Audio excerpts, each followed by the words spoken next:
Hello అండి, welcome to APDSC world. రీసెంట్గా చాలామంది ఏపీడిఎస్సి 2025 అయితే రాశారు కదా. అందులో చాలామంది సక్సెస్ అయితే అయ్యారు అండ్ కొందరు సక్సెస్ కాలేకపోయారు. అలా సక్సెస్ కాలేకపోయిన వాళ్ళలో నేను ఒక దాన్ని.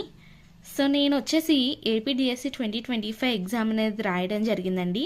అందులో నాకు వచ్చిన మార్క్స్ వచ్చేసి 77.83 అండ్ నా ర్యాంక్ వచ్చేసి 489. ఇన్ని మార్క్స్ వచ్చినప్పటికీ కూడా నాకు జాబ్ అయితే రాలేదండి. అయితే అసలు యాక్చువల్గా నేను ఈ డిఎస్సికి ఇంచుమించు 1 year నుండి ప్రిపేర్ అయ్యాను అనమాట. అయితే ఈ డిఎస్సి నుంచి నేనేం నేర్చుకున్నానంటే, ఈ డిఎస్సిలో ముఖ్యంగా జాబ్ రాకపోవడానికి మెయిన్ రీజన్స్ని నేను ఫైండ్ అవుట్ చేశాను. అసలు నాకు ఎందుకు రాలేదనే విషయాన్ని నేను గమనిస్తే, మెయిన్గా ఇక్కడ 2019 నుంచి 2025 వరకు కూడా ఒక్క డిఎస్సి కూడా నిర్వహించకపోవడం వల్ల చాలామంది ఈ డిఎస్సికి ప్రిపేర్ అవుతూనే ఉన్నారనమాట. ఎవరో ఎందుకు, నా ఫ్రెండ్స్ చాలామంది ఇంచుమించు 5 సంవత్సరాల నుండి 6 సంవత్సరాల వరకు కూడా ఇంట్లో ప్రిపేర్ అవుతూనే ఉన్నారు. ఈ విషయం అయితే నాకు తెలీదు. నేను నార్మల్గా 2018 డిఎస్సి అనేది కంప్లీట్ అయిపోయిన తర్వాత స్కూల్లో వర్క్ చేశాను అనమాట, ఇంచుమించు 4 years పాటు. ఆ తర్వాత మ్యారేజ్ చేసుకున్నాను. నెక్స్ట్ డిఎస్సికి ప్రిపేర్ అవ్వాలని చెప్పేసి నేను ఎప్పటి నుంచో అనుకుంటున్నాను, కానీ కొన్ని సిచ్యువేషన్స్ వల్ల నేను ప్రిపేర్ అయితే అవ్వలేకపోయాను. సో నేను కరెక్ట్గా నోటిఫికేషన్ వస్తుంది అన్న టైం నుంచి ప్రిపేర్ అవ్వడం అయితే స్టార్ట్ చేశాను అనమాట. ఇంచుమించు 1 year అయితే ప్రిపేర్ అయ్యాను. అండ్ ఇంకొక విషయం ఏంటంటే, ఈ డిఎస్సి అనేది కేవలం 6 నెలలు లేదా 1 year చదివితే వస్తుంది అనేసి మాత్రం అనుకోకండి. ఈ డిఎస్సి అనేది మినిమం మనం కనీసం ఒక 2 years లేదా 3 years అయినా ప్రిపేర్ అవుతూనే ఉండాలి. డైలీ ప్రిపేర్ అవుతూ ఉంటేనే మాత్రమే మనకి డిఎస్సి అనేది వస్తుంది. ఎవరో ఎందుకని నా ఫ్రెండ్స్ చాలామంది 5 నుండి 6 years ప్రిపేర్ అయిన వాళ్ళందరూ కూడా టాప్ 20 ర్యాంక్స్లో ఉన్నారనమాట, చాలా డిస్ట్రిక్ట్స్లో వాళ్ళందరూ కూడా. సో ఇటొచ్చి నేనే ఇంత ఎందుకు లేజీగా ఉన్నాను, 1 year నుంచి అసలు ఎందుకు చదివాను, ఇంకా ముందు నుంచి నేను ప్రిపరేషన్ ఎందుకు స్టార్ట్ చేయలేదని చెప్పేసి చాలా అయితే బాధపడ్డాను. మనకి మెయిన్గా డిఎస్సి తీయకపోవడం వల్ల కాంపిటీషన్ అనేది బాగా పెరిగిపోయింది. అందరూ ఎప్పటి నుంచో చదువుతూ ఉన్నారు కదా. సో దానివల్ల చాలా కట్ ఆఫ్స్ కూడా ఎక్కువగా అయితే వెళ్ళిపోయాయి అనమాట. మా డిస్ట్రిక్ట్లో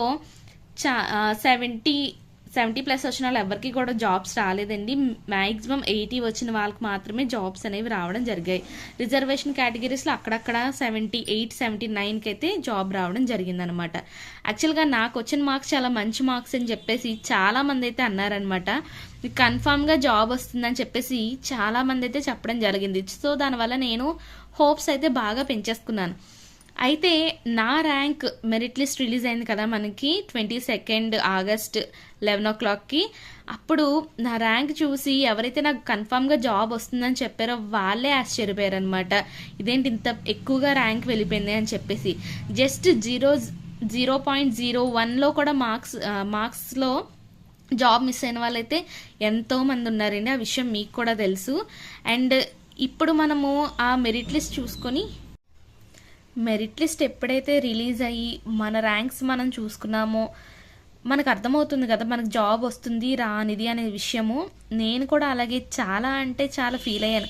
ఒక్కసారిగా నా ప్రపంచం ఏమైందో కూడా అర్థం కాలేదన్నమాట.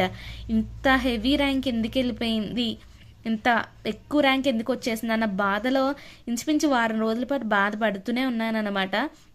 ఇది ఎవరికి చెప్పుకోలేని సిచ్యువేషన్. ఎందుకంటే వన్స్ మనకి జాబ్ మిస్ అయిందంటే అది మళ్ళీ ఎప్పటికి వస్తుందో కూడా చెప్పలేము.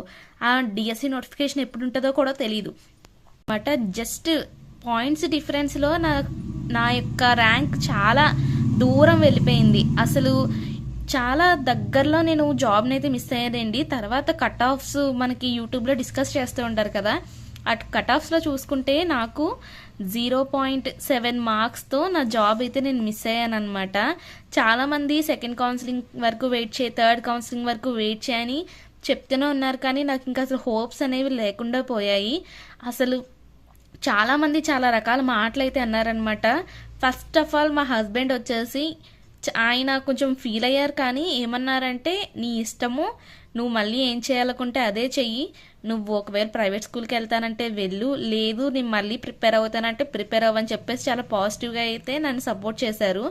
అండ్ మా అత్తమ్మ అమ్మ వాళ్ళు కూడా పర్వాలేదు నీ ఇష్టం, నీకు ఏది కావాలంటే అదే చెయ్యి అంటే, యాక్చువల్గా మేము ఫైనాన్షియల్గా కొంచెం వెనకబడే ఉన్నాం. అయినప్పటికీ కూడా వాళ్ళు నువ్వేదైనా కాంపిటేటివ్ ప్రిపేర్ అవుతాను అంటే నీలో ఉన్న టాలెంట్ నువ్వు యూజ్ చేసుకో అని చెప్పేసి వాళ్ళనైతే చాలామంది ఎంకరేజ్ చేశారండి. అలాగే ఇంకొందరు ఉన్నారనమాట. రిలేటివ్స్ గురించి మనకు తెలిసిందే కదా, 1 ఇయర్ నుంచి చదివింది ఏం చేసింది, ఏంటి రాలేదా, 80+ వస్తే కానీ రాదని మీకు తెలియదా, ఇలాంటి ఎన్నో మాటలైతే నేను ఫేస్ చేయడం జరిగిందనమాట. కానీ వీళ్ళ మాటలన్నీ కూడా నేను అసలు ఏమాత్రం నా బుర్రకు ఎక్కించుకోలేదు. జస్ట్ నాతో నాకే కొంచెం ఏంటి ఫైట్ అయితే జరిగిందనమాట. అంటే నాలో నేను సంఘర్షణ పడ్డాను. ఎందుకనేసి నేను చదవలేకపోయాను, మిగిలిన వాళ్ళలా నేను ఎందుకని చెప్పేసి 85 అలా మార్క్స్ తెచ్చుకోలేకపోయాను, నాలో డ్రాబ్యాక్స్ ఏంటి, ఇలాంటి విషయాలన్నీ నేను ఆలోచించడం అయితే జరిగిందనమాట. సో మొత్తానికి నేను నాలో ఉన్న డ్రాబ్యాక్స్ ఏంటి అనేది నేను కూడగట్టుకొని మళ్ళీ రీస్టార్ట్ చేయాలి. ప్లాన్ బి అనేది ఏంటి అంటే ఇంకా ఏం ఆలోచించలేదు. అంటే పార్ట్ టైం జాబ్ ఏదైనా చెయ్యాలా వద్దా అనేది ఆలోచిస్తున్నాను. కానీ ఖచ్చితంగా రీస్టార్ట్ అయితే మాత్రం నేను చెయ్యాలనుకుంటున్నానండి. నేనే కాదు, నాలా ఇలా ఎవరైతే పాయింట్స్లో మార్క్స్ మిస్ అయ్యారో లేదా ఈ డిఎస్సిలో సరిగా ప్రిపేర్ అవ్వలేకపోయారో వాళ్ళందరికీ నేను చెప్పేది ఒకటే. మనకి చాలామంది చుట్టుపక్కల ఉన్న వాళ్ళందరూ ఎన్నో మాటలు అంటూ ఉంటారు. వాళ్ళ మాటలు మనం పట్టించుకుంటూ ఉంటే మనం ఎప్పటికీ కూడా పైకి రాలేమండి. జస్ట్ వాళ్ళ యొక్క మాటలు అనేవి మీరు ఈ చెబుతో విని ఆ చెబుతో వదిలేసి మీ ప్రిపరేషన్ అయితే మీరు మళ్ళీ స్టార్ట్ చేయమని నేనైతే గట్టిగా చెప్తున్నాను. రీస్టార్ట్ అయితే చెయ్యండి. నేను ఇప్పుడు నెక్స్ట్ స్టెప్ ఏం చేయాలి అనుకుంటున్నానంటే, టెట్ నోటిఫికేషన్ వస్తుందని చెప్పేసి చాలామంది అంటున్నారనమాట. ఈ టెట్ నోటిఫికేషన్లో నేను ఈ ఎగ్జామ్లో నా వంతు కష్టపడి 135+ మార్క్స్ అయితే స్కోర్ చేయాలనుకుంటున్నాను. యాక్చువల్గా నాకు ఇంతకుముందు 120+ మార్క్స్ అయితే ఉన్నాయి.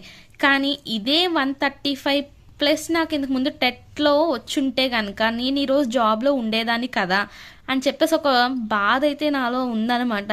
సో దీనికోసం ఈ 135+ మార్క్స్ ఏవైతే ఉన్నాయో, లేదు నాకు 135 కాదు మీరు 140+ అయినా పెట్టుకోండి, అది మనం ఎప్పుడు కూడా ఎక్కువగా మన యొక్క టార్గెట్ పెట్టుకుంటే మనం రీచ్ అవ్వగలుగుతాము. అంతవరకు వెళ్ళకపోయినా కనీసం మినిమం గోల్ రీచ్ అవుతాం అనేది నా నమ్మకం అనమాట.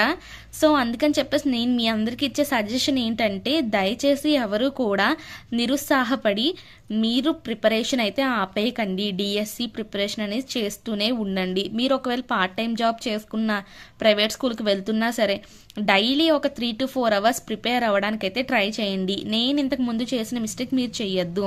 నాకు 2019లో ఏదైతే డిఎస్సి రాశానో దాని గురించి సరైన అవగాహన లేక నేను అందులో అయితే అట్టర్ ఫ్లాప్ అనమాట. ఫెయిల్యూర్, మామూలు ఫెయిల్యూర్ కాదు. సో ఈ డిఎస్సి మనకి రాదులే ఇంకెందుకు ఇలాంటివి అని చెప్పేసి నేను చాలా ఇయర్స్ దాన్ని నెగ్లెక్ట్ చేసి జస్ట్ ఒక్క 10,000 కోసం నేను ప్రైవేట్ స్కూల్లో అయితే వర్క్ చేసేదాన్ని అనమాట. ఈ వర్క్ చేసినప్పుడు ఏమైందంటే, ఆ సబ్జెక్ట్ ఏదైతే మనం చెప్తున్నామో అది తప్ప ఇంక మనకి ఏమీ రావండి. మిగిలిన మనం యాక్చువల్గా నేను వచ్చేసి ఎస్జిటికి అనమాట. ఎస్జిటి అంటే మీకు తెలుసు, అన్ని సబ్జెక్ట్స్ ఖచ్చితంగా ప్రిపేర్ అవ్వాల్సిందే. సో మనం ఎప్పుడూ కూడా మన యొక్క ప్రిపరేషన్ అనేది వదలకూడదు. వదిలేసాము అంటే ఇలాగే జస్ట్లో మనకి జాబ్ మిస్ అవుతూ ఉంటుంది. ఈ టీచింగ్ ఫీల్డ్కి నా అంతటి నేను రాలేదు.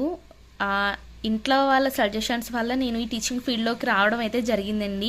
అలా అని చెప్పేసి ఇందులో ఎందుకు వచ్చానా అని చెప్పేసి కొన్ని రోజులు కూడా ఫీల్ అయ్యాను. కానీ ఎప్పుడైతే నేను టీచింగ్ స్టార్ట్ చేశానో ఇందులో ఉండే ఆ అనుభూతి చెప్పలేనిది. మీ అందరికీ కూడా తెలుసు, యాజ్ అ టీచర్గా ఎవరైతే ఫ్రెషర్స్ ఉన్నారో వాళ్ళందరూ కూడా నేను చెప్పేది విని మీ ప్రిపరేషన్ అయితే మీరు రీస్టార్ట్ అయితే చెయ్యండి, వదిలేయద్దు. అండ్ చాలామంది చాలా డిఎస్సీలు రాసి నిరాశపడి ఉంటారు కదా, మీరు కూడా అసలు నిరాశపడకండి. మన ప్రయత్నం మనం చేస్తూనే ఉందాము. ఎప్పుడోకప్పుడు మనకంటూ ఒక మంచి రోజు వస్తుందని చెప్పేసి అందరూ అనుకుందాము. అదేవిధంగా ప్రిపరేషన్ అయితే స్టార్ట్ చేద్దాము. అండ్ ఫర్దర్ వీడియోస్లో నేను నా డిఎస్సి జర్నీ మీతో షేర్ చేసుకోవాలనుకుంటున్నాను. అండ్ మీ అందరికీ కూడా నేను డిఎస్సి క్లాసెస్ అనేవి ఇవ్వాలనుకుంటున్నాను. యాక్చువల్గా నాకు ఇంకొక యూట్యూబ్ ఛానల్ ఉందండి. అందులో ఓన్లీ నేను లెసన్స్ ఎక్స్ప్లెయిన్ చేస్తూ ఉంటానన్నమాట. సో అందులో చాలామంది పిల్లలు మంచి లవ్ అయితే ఇవ్వడం జరిగిందనమాట. నా యొక్క క్లాసెస్ చాలా బాగున్నాయని చెప్పేసి. సో నేను ఇప్పుడు వచ్చేసి ఓన్లీ డిఎస్సి ఆస్పిరెంట్స్ ఎవరైతే ఉన్నారో, టెట్ అండ్ డిఎస్సి ఆస్పిరెంట్స్ ఎవరైతే ఉన్నారో వాళ్ళకి స్పెషల్గా క్లాసెస్ అనేవి చెప్పడం కోసము ఈ ఛానల్ అయితే స్టార్ట్ చేశాను అనమాట.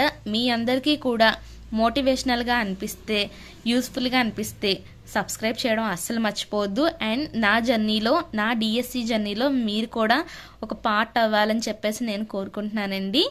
అండ్ ఇంతటితో సెలవు తీసుకుంటున్నాను. మరొక వీడియోతో మళ్ళీ కలుద్దాం.